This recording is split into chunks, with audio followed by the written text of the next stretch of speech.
It's really a pleasure because I think Justin represents a talent that, because of its exposure, life exposure, he picked up on it and has given us some very special insights. Justin is born in Erie, raised in Erie, attended Tech. How many of you remember Tech High School? Right? It was a great school. It was a great school. Then he went on to Mercier and was in the criminal justice program there. Part of the criminal justice program at Mercier includes an internship where the students go out and actually work in the real world.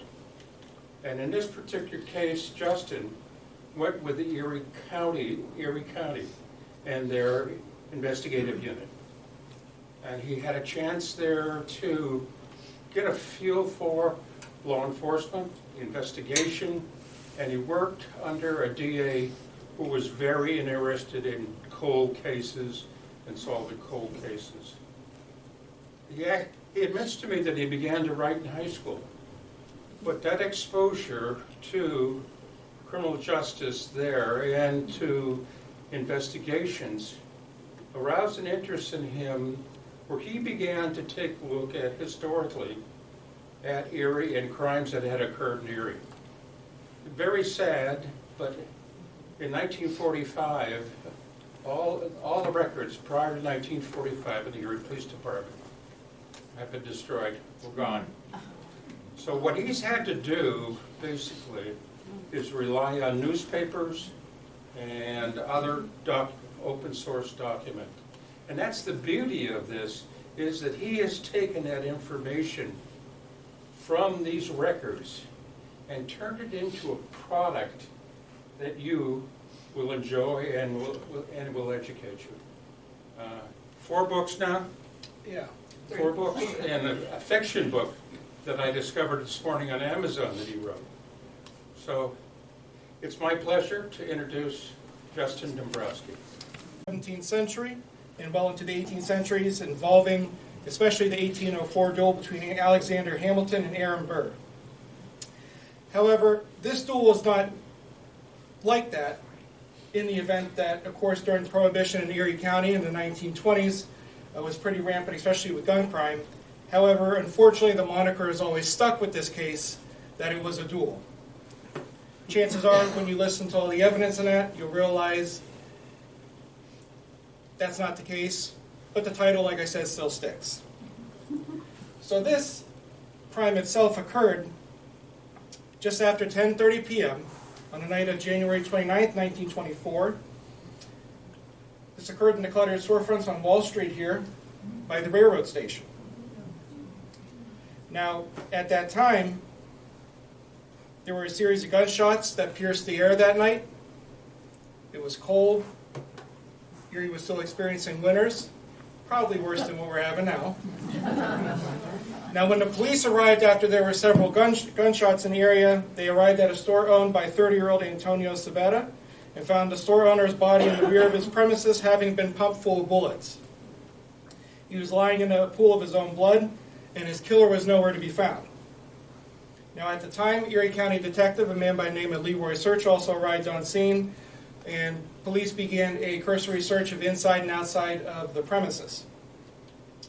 Now, this, coupled with the evidence, showed that there was another additional pool of blood that couldn't be explained, which led police to believe that the dead man had at least been able to get off at least one round against his attacker, killer, whatever you prefer. This at least gave the police the idea that the man had been wounded and was still on the run. So as they fielded calls throughout this area, all the way through back to the city of Erie, they learned that a 28-year-old man by the name of Tommaso Viscuso had been brought to St. Vincent Hospital with a gunshot wound to the stomach and had been brought by automobile by somebody and simply dropped off at the hospital. Sounds kind of similar to what happens today, right? Somebody gets shot, they drop them off at the hospital, we'll see you later. Now, at that time when county detective, Search ordered that individual who transported Viscuso be arrested and held as a material witness. Now this is something we don't see with many cases today, although it does happen. If you are a witness to a particular crime, they can hold you as a material witness. Back then, you would see it quite frequently, even in some of the minor cases. Now, within the hour, the City of Erie police arrested a 30-year-old man by the name of George Pillicane at St. Vincent Hospital, and then he was then transported downtown in Erie to police headquarters, where he was questioned about that crime. Now, Pillicane was a cousin of Antonio Sabetta, the injured man at St. Vincent.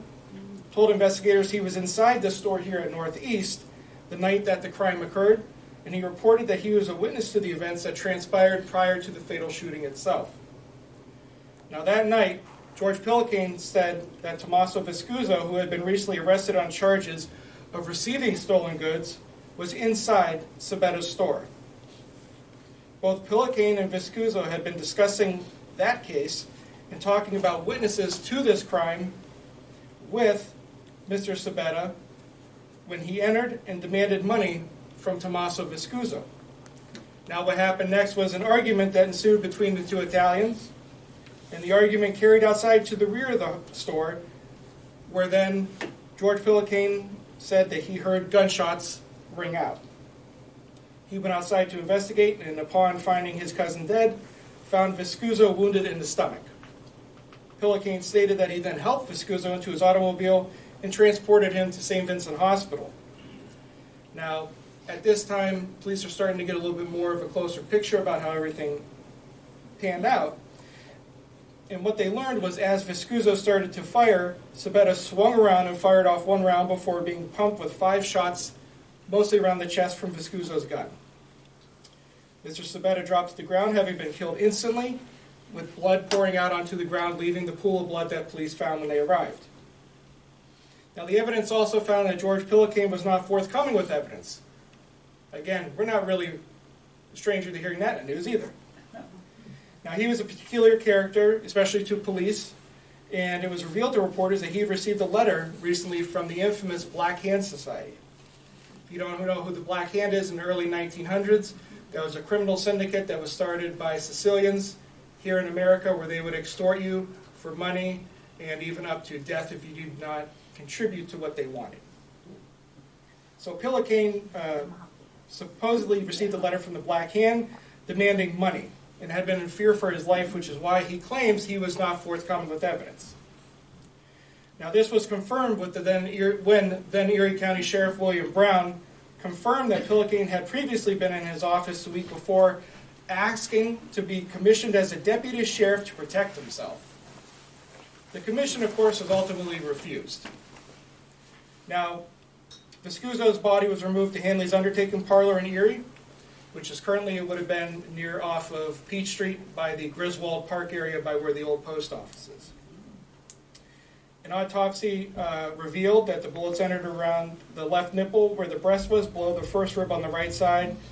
He also had additional shots in his thigh, between the shoulder and hip bone, and the 5th going through his shin bone.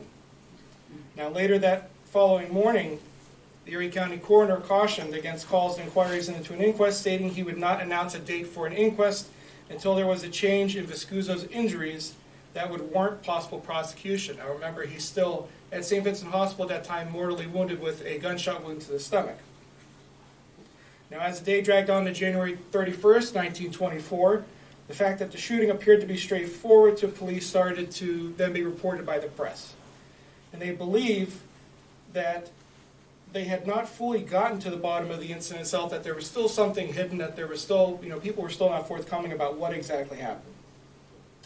There was also the additional puzzling details that witnesses who were in the store previously to the shooting indicated that both men were engaged in friendly discussions prior to the shooting, and that there was no visible indication or foreboding that any violence would occur. Additional police officers arrived and believed that despite the facade on the friendship between the two, that the men actually were quarreling over spoils received on their ongoing operation of siphoning alcohol through the area. Now, especially in Prohibition time, especially this area of Northeast was pretty, I would say, popular. And the interesting thing is that the Erie County Historical Society currently does have within its courthouse records collection court cases for both men where they were previously involved in Prohibition. And both those include transcripts, which are pretty rare for that time period, and it gives you a pretty good idea of what they were involved in. Pretty much alcohol smuggling all the way from not only across the lake, but also from Westfield and so on, even into near Chautauqua. Now, the police also suggested the feud was possibly due to the infamous Black Hand that Mr. Pillicane had referenced. But police also discovered that prior to his death, that Antonio Sabetta was in the process of a divorce from his wife, whom he claimed was unfaithful in their marriage. Now, Sabetta himself was not unknown to the police, as he had recently served a jail sentence for his bootlegging in April of 23. However, on the day of his death, he had been ordered to pay $150 for counsel fees and alimony to his wife after a court hearing. Unfortunately, she would never get it. Now, Antonio Sabetta was laid to rest in northeast Pennsylvania here, as Tommaso Viscuso underwent several surgeries at St. Vincent Hospital in an attempt to save his life. However, on the morning of February 1st, coroner Dan Hanley announced that he would conduct an investigation at his mortuary, despite the fact that Viscuso was still critically wounded at St. Vincent. Now, the reason for this inquest, and they don't do inquests anymore, reason being they're too expensive. Normally, you don't really need to do an inquest these days compared to back in the 1920s and 1910s. However, the purpose, according to Hanley, was to fix the guilt in the matter should Viscuso survive his wounds. Then the district attorney's office could take charge of the case and file charges as they saw fit. Later that night, the coroner's jury did hold Tommaso Viscuso responsible for the death of Antonio Sabetta. Viscuso lingered, however, in the coming weeks, and on February 23rd was reported as being hovering between life and death. After 3 surgeries following the shooting, Viscuso succumbed to his injuries at 2:30 in the morning on March 16, 1924, at the age of 28. Later that day, his remains were prepared and shipped back here to Northeast for burial, closing another tragic tale that occurred during Erie's Prohibition era. Now, it was interesting because several months later, during the end of the month of May, state troopers from the Pennsylvania State Police raided the home of Viscuso's widow Mary here in Northeast when they discovered and confiscated a large quantity of alcohol. On May 30th, 1924, she pleads guilty to sale and possession of alcohol before Erie County Judge William E. Hurt, who deferred sentencing until September.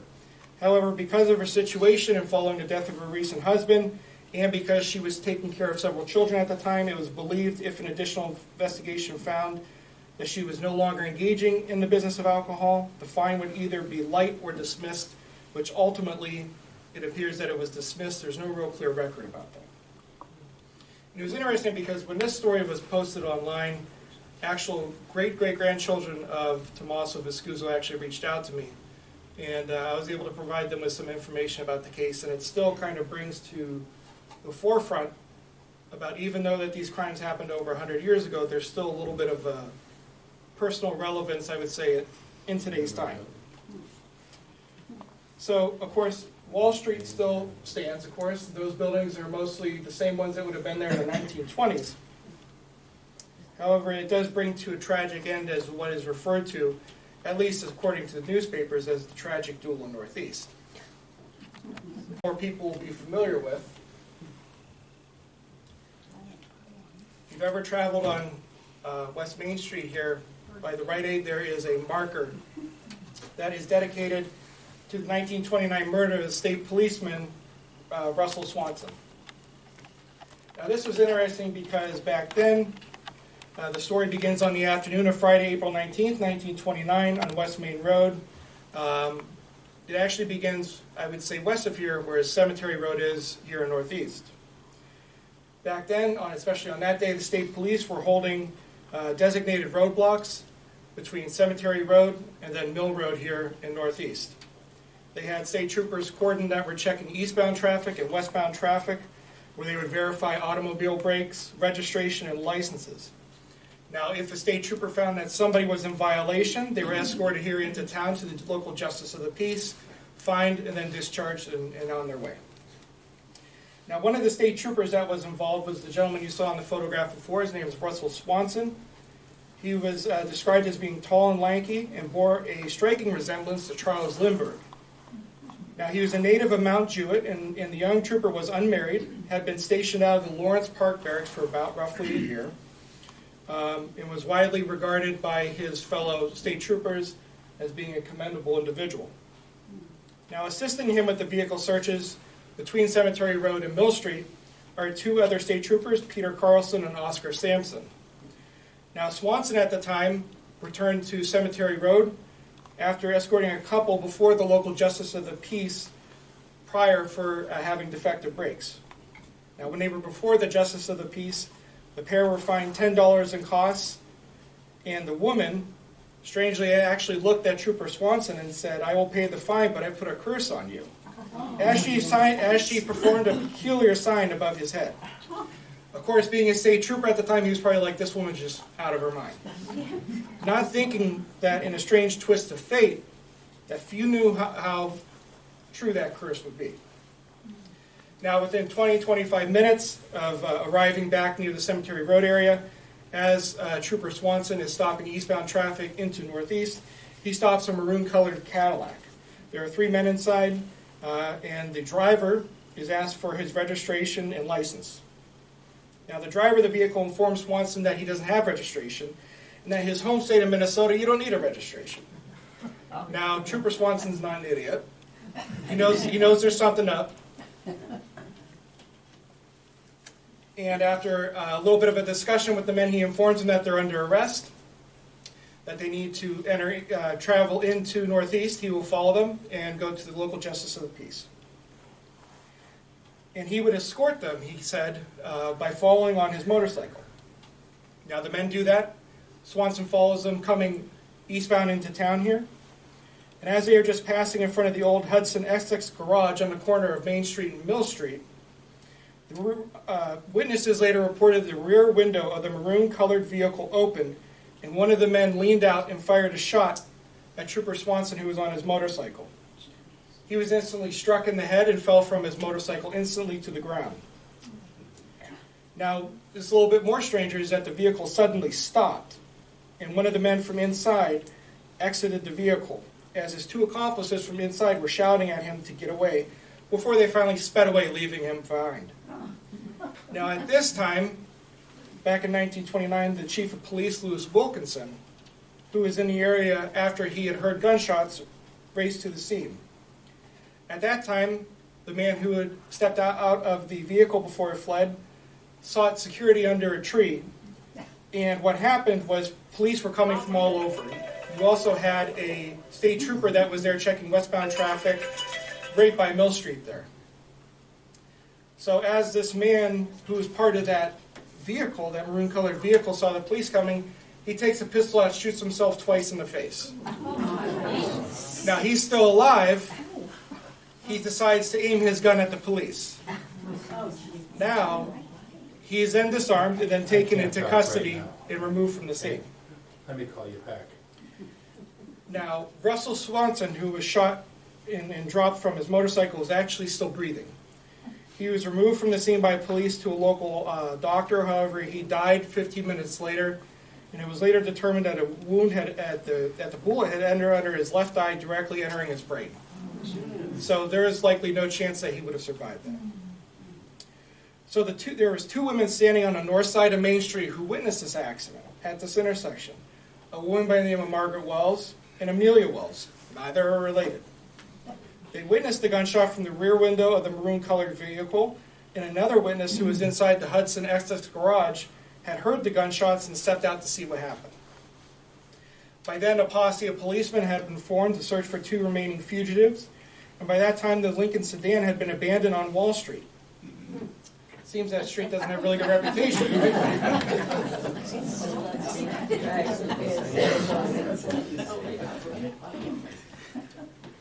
Believe me, it's a fine area. My aunt and uncle lived on Robinson Street, so it's perfectly fine.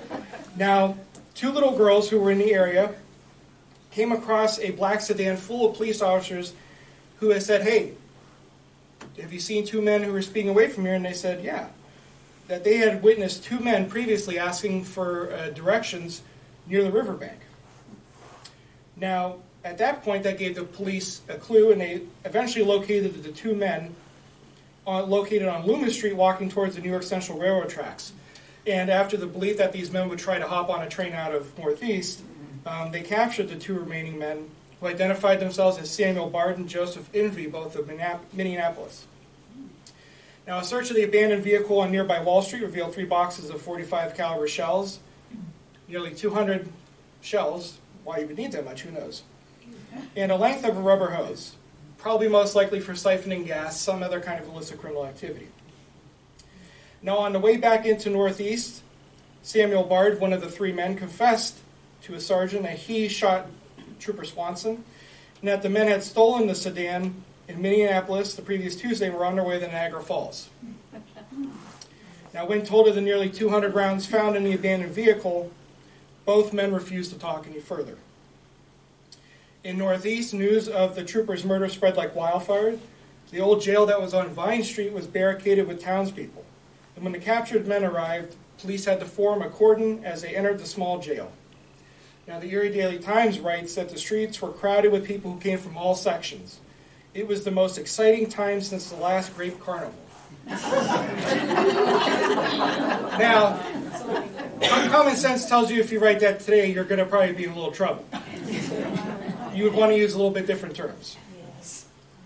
Hey, but at least it shows you the grape carnival has always been popular, right? Now, the third fugitive, the man who decided to shoot himself and still live, was another man by the name of Fred Halverson, who was also from Minneapolis. He was taken to receive medical treatment, found to be okay, and they threw him right in a jail. Nowadays, he'd be screaming for his constitutional rights. Now, it was interesting because later that day, after the state police were involved, the 3 men did confess to the crime. There was numerous witnesses. The evidence was pretty straightforward. It was pretty much an airtight case. Now, the men learned that the previously stolen vehicle was from Minneapolis and that they were wanted for robbery. There were also rumors that the men were implicated in the murder of a woman while robbing a bank in Columbus City, Indiana, and wounding an officer there as well as a sheriff's deputy in Minneapolis. However, these reports are kind of speculative at this point. They're not really corroborative. It was later revealed that one of the individuals that was in Columbus City at that time somewhat identified one of the 3 men as possible, but it was never fully determined. If it has, as Bob stated, a lot of those records no longer exist or were long destroyed. Now, that night, a coroner's jury was impaneled here in Northeast, naming that man Samuel Bard as the triggerman and Joseph Invey and Fred Halverson as his accomplices. They appeared before Justice of the Peace Lewis Peace, different last spelling, try saying that 5 times. And they were formally charged with Trooper Swanson's murder before being rushed under heavy guard and police escort to the Erie County Jail. It's interesting because these are photos that are widely on the internet that show some of over 200 state troopers from Pennsylvania that were at Mount Jewett for Trooper Swanson's funeral when his body was returned there. Now, at that time, then District Attorney Otto Herbst announced he would seek the death penalty against the 3 men. I actually lied. It wasn't 200. It was nearly 300 highway patrolmen who were actually at the ceremony, which occurred on the 23rd of April, 1929. Now, an additional investigation throughout the country connected the 3 men to nearly $14,000 in holdups from Minneapolis to Columbus City, Indiana, and then finally to Erie. Because Erie County always has that really fun way of attracting all the wrong people. Now, shackled and under heavy guard, the 3 men were returned back here to Northeast for their preliminary hearing on the 30th of April. Residents of Northeast crowded the streets in the vicinity of the Justice of the Peace office, where there were hundreds of residents who were waiting to get inside. Now, at that time, of course, obviously you're not going to get in unless you have something particular important involving the case. And the preliminary hearing failed to reveal any new facts in the case and only was pretty much a regurgitation of the basic facts. Now, a petition from the attorneys representing the 3 men requested that the men be transferred from Erie County to a later county because they feared that there would be an impartial jury. This, however, was denied. And in preparation for the upcoming trial, the district attorney here actually went to Minneapolis to prepare for the deposition of 32 witnesses there that would be involved in their trial here. Now, Fred Halverson, the guy who doesn't know how to shoot himself, through his attorney requested a separate trial. Now, that was granted, and it was ironic because the other 2 men who were involved, Samuel Bard and Joseph Invey, were claiming that they were destitute, they couldn't afford an attorney. Ironically, Fred Halverson had some money, hired a local attorney and was able to do that. And it was ironic because the judge had informed the other two men, if you get an attorney and file the proper petition, you can have separate trials too. Eventually that did happen after some legal wrangling here and there. And finally, Samuel Bard's trial opened on September 13th. And on September 15th, after deliberating for just 2 hours, Samuel Bard was found guilty of second-degree murder escaping the electric chair. Now, before he could go on trial on the 16th of September, Joseph Envy pled guilty to second-degree murder. Him and Joseph Bard were both sentenced, with Samuel Bard sentenced from 10 to 20 years in solitary confinement at the Western Penitentiary, and Joseph Envy from 5.5 to 12 years at the Western Penitentiary. Now, Halverson's sentencing was deferred due to a motion from his attorney for a new trial. Again, he had that benefit of being able to pay an attorney to kind of stretch that process out a little bit.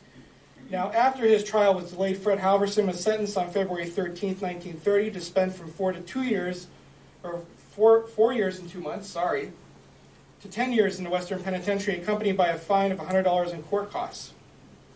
Now, Halverson informed the reporters he didn't like the sentence at all. Too bad.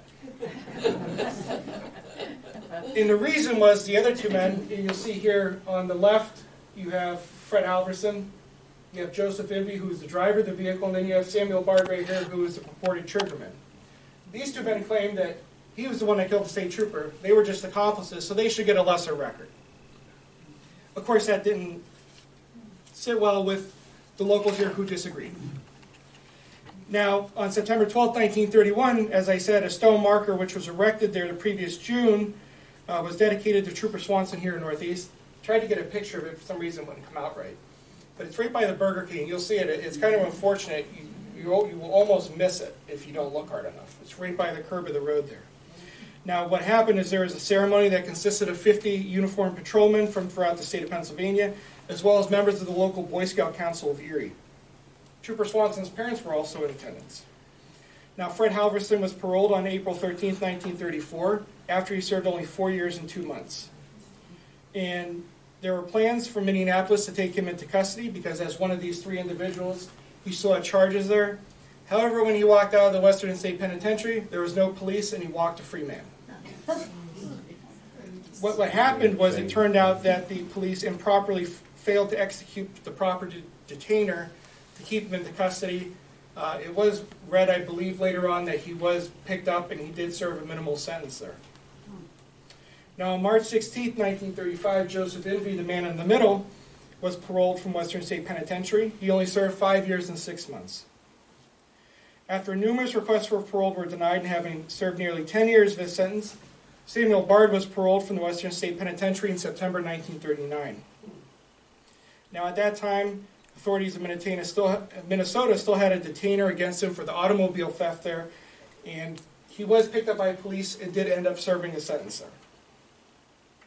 Now, of course, back then, what a lot of people don't know is that in the East Remember Release Society, they were not, I believe they were not allowed to vote. They pretty much had rights taken away from them, and they all had to file for a pardon, claiming that they were reformed, law-abiding citizens and that they deserved to have their rights as American citizens restored. However, there were locals in Northeast who said to the press, if anything, they should have been restored to the electric chair, which I think we would probably agree with. Now, Samuel Bard eventually returned to Minnesota, where he worked for Ohio Chemical Machine Company, died there at the age of 79. Joseph Envy relocated to Los Angeles, where he died at the age of 65. And Fred Halverson later moved to Wisconsin, where he was self-employed as a farmer before moving to Arizona, and died from stomach cancer and likely suffered greatly from that until the age of 66. Now, because of their efforts in trying to save the life of Trooper Swanson and the subsequent search for the men who killed him, Sergeant William Jones and Private Harold Muncie of the Pennsylvania State Police won commendations from the state police as the men were heralded for their work in obtaining the murderers of Russell Swanson. And then this will be the third case that we have here.